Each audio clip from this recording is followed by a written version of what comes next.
Di distrik Tembagapura, Papua Tengah, 18 karyawan PT Freeport Indonesia disandra di tengah hutan.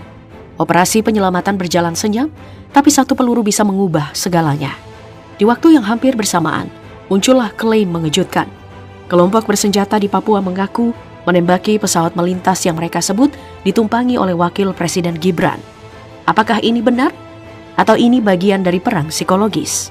Di balik kabar-kabar ini, ada konflik panjang yang tidak pernah benar-benar selesai. KKB versus TNI Polri. Siapa mereka? Bagaimana mereka bergerak? Dan kemana konflik ini akan berakhir? Tonton sampai akhir karena di segmen terakhir, kita akan bicara soal satu hal yang jarang dibahas. Apakah Papua masih punya harapan damai? Penyelamatan 18 karyawan PT Freeport Indonesia bukanlah operasi biasa.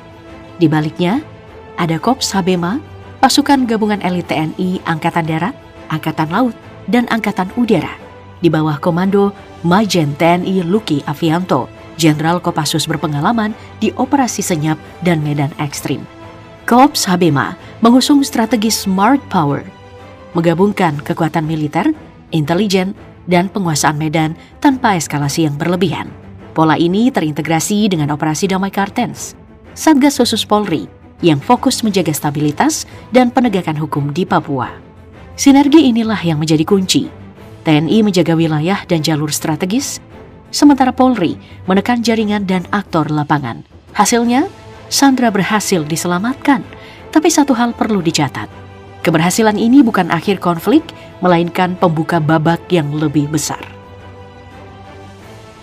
Seluruh rangkaian operasi di tahun 2026 ini diawali dengan satu aksi simbolik yang sengaja dibuat provokatif. Anggota TPNPB merobek dan membakar bendera putih di markas TPNPB Kodam 4 Sorong Raya. Aksi ini bukanlah sekadar pembakaran kain, tapi deklarasi sikap. Mereka secara terbuka menyatakan sikap bertahan di medan perang melawan militer Indonesia demi apa yang mereka sebut sebagai kemerdekaan bangsa Papua. Ancaman ini pun kemudian diikuti dengan klaim yang jauh lebih serius.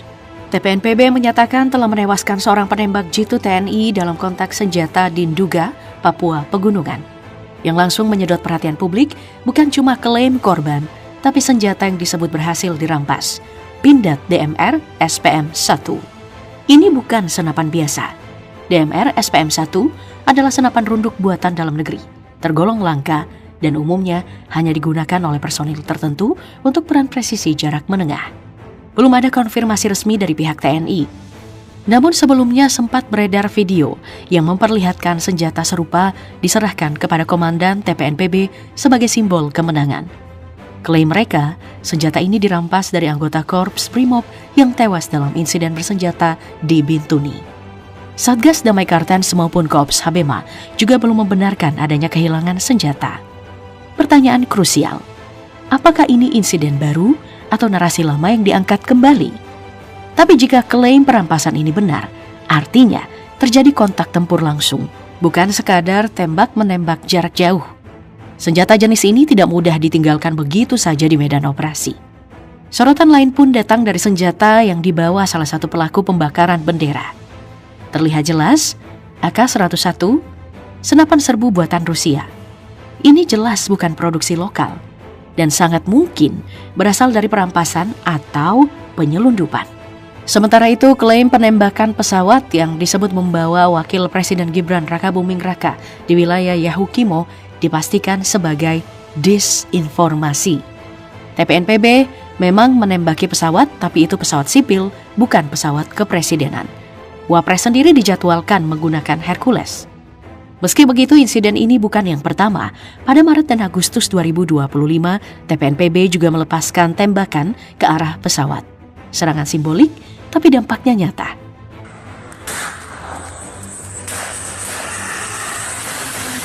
Kunjungan Wapres ke Yahukimo dibatalkan demi alasan keamanan. Lalu muncullah pertanyaan besar dengan semua eskalasi ini. Apakah TNI Polri hanya diam? Jawabannya akan kita bahas di segmen berikutnya.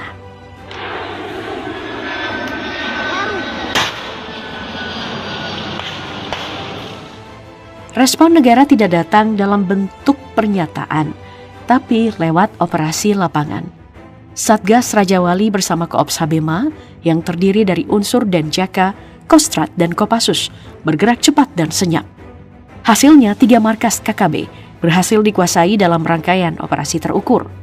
Salah satu pukulan yang paling signifikan terjadi di wilayah Kodap 12 Selani Jaya.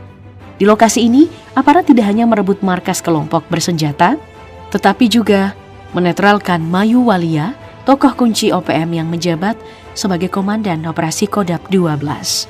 Ini bukan sekadar kemenangan taktis, tapi pukulan langsung ke struktur komando. Operasi pun berlanjut ke Kodap 8 Soanggama yang dipimpin Undius Kogoya di Kampung Soanggama, Distrik Sugapa, Kabupaten Intan Jaya, Papua Tengah. Kontak bersenjata di wilayah ini berujung pada tewasnya 14 anggota OPM. Sementara itu, markas OPM di Sungai Wariager, Distrik Moskona Barat, Kabupaten Teluk Bintuni, Papua Barat juga berhasil dikuasai. Atas rangkaian operasi ini, 115 prajurit menerima kenaikan pangkat luar biasa. Tapi keberhasilan ini tidak datang tanpa harga. Praka Satria Taupan, sniper Yonif 100, gugur setelah terlibat baku tembak di Kampung Yuguru, Distrik Mebarok, Kabupaten Duga. Meski posnya dikepung dari berbagai arah, Praka Satria tetap bertahan hingga akhir. KKB gagal menguasai pos TNI, tapi negara kehilangan 1 prajurit terbaiknya. Puncak dramatis datang dalam operasi penyelamatan 18 pekerja PT Freeport Indonesia. Setelah terjebak selama 3 hari, operasi yang dipimpin langsung oleh Majen TNI Luki Avianto menembus medan ekstrim pegunungan Papua di ketinggian lebih dari 2.500 mdpl. Dengan perencanaan matang dan manuver terukur, seluruh pekerja berhasil diselamatkan dan dievakuasi dalam kondisi aman. Ini bukan sekadar operasi militer. Ini pesan tegas, negara hadir dan bergerak.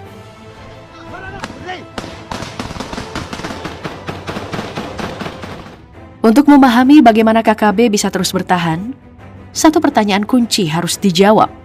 Dari mana uang dan senjata itu berasal? Jawabannya tidak sederhana. Aliran dana dan persenjataan KKB melibatkan jaringan domestik dan internasional yang kompleks dan berlapis.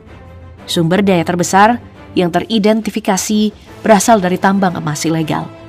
Aktivitas ini jadi mesin keuangan utama yang menopang operasional kelompok bersenjata. Selain itu, terdapat penyalahgunaan dana desa, baik itu lewat ancaman langsung terhadap kepala desa maupun dukungan dari oknum pejabat pemerintah. Dana publik yang seharusnya untuk pembangunan justru berubah menjadi bahan bakar konflik. Uang inilah yang kemudian mengalir ke pasar gelap senjata di luar negeri, terutama melalui jalur Filipina dan Papua Nugini. Senjata-senjata ini masuk lewat penyelundupan lintas batas yang sulit untuk diawasi. Ada pula kasus senjata yang dibawa lari oleh oknum TNI atau Polri yang membelot, meski jumlahnya terbatas, dampaknya sangat signifikan. Tapi sumber senjata yang paling sering muncul itu justru dari hasil rampasan saat kontak tembak. Dalam beberapa insiden, KKB berhasil merebut senjata aparat. Di Nabire misalnya, KKB mengklaim menguasai 2 pucuk AK-101 yang diperoleh dari 2 personil TNI yang tewas. Ini menunjukkan kalau setiap kontak senjata itu beresiko memperkuat persenjataan lawan. Puncak kekhawatiran terlihat saat perayaan Hari Kemerdekaan Papua di wilayah Papua Barat. Anggota KKB menampilkan Colt M16A1 buatan Amerika Serikat yang dilengkapi dengan peluncur granat M203. Kombinasi ini tergolong sangat jarang dalam konteks Papua dan menjadi sinyal jelas bahwa konflik ini tidak lagi berskala lokal, tapi sudah menyentuh dimensi yang jauh lebih berbahaya. Sekarang sudah saya ambil pucuk tadi pagi di dalam. Di balik semua operasi baku tembak dan klaim kemenangan, ada satu kenyataan pahit. Konflik Papua tidak akan selesai hanya dengan senjata, selama rasa tidak percaya, ketimpangan, dan luka masih dibiarkan. Kekerasan akan selalu menemukan jalannya sendiri. TNI Polri bisa menekan, mengejar, bahkan melumpuhkan kelompok bersenjata. Tapi perdamaian itu tidak lahir dari laras senapan, ia lahir dari keadilan yang benar-benar dirasakan, dari pembangunan yang tidak hanya hadir di laporan, tapi menyentuh kehidupan sehari-hari masyarakat Papua. Harapan ini masih ada, namun waktunya semakin sempit. Setiap peluru yang dilepaskan, setiap korban yang jatuh, baik aparat maupun warga sipil, hanya akan mewariskan dendam baru ke generasi berikutnya. Pertanyaannya sekarang bukan lagi siapa yang paling kuat, melainkan siapa yang paling serius ingin mengakhiri konflik ini. Karena Papua tidak butuh perang abadi. Papua butuh masa depan.